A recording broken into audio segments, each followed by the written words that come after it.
Nami karon diri guys nang hunong sa mi guys kay nagpalupad mi og drone. Sig over na kay kataas ha. Oh. Grabe gini siya Kalong Beach guys. Unya way nangaligo na guys ha. Summer. Dakong summer. Way nangaligo ani nga Long Beach nga. Public raman ta ni siya walay bayad. Oh. Kung dito pa ni sa ato guys, puno na ni siya. Ay man ka na oh. 14 kilometro ang Long Beach. Unya ang dagat perti pang ninduta. Oh. Oh. Spoken mo yan. Oh. Oh. Tingnan nyo guys, walang katao-tao. Kami lang dito sa San Vicente, Palawan. Oh, yung drone namin, asa na yun?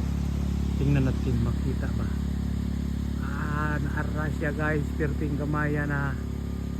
Oh, halayo na kayo.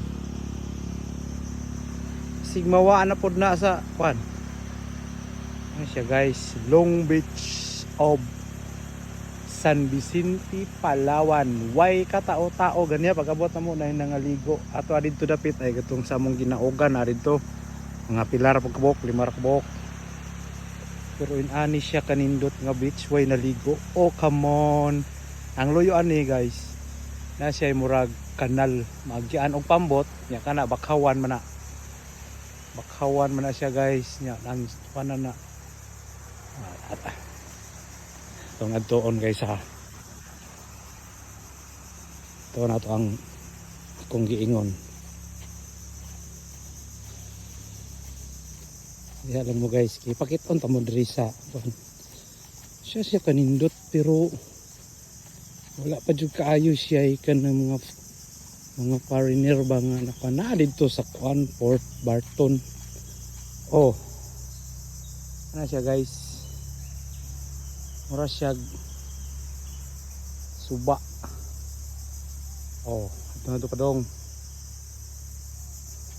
Nakasada ni siya dre, pwede mo agi. Oh, sige mo na siya guys.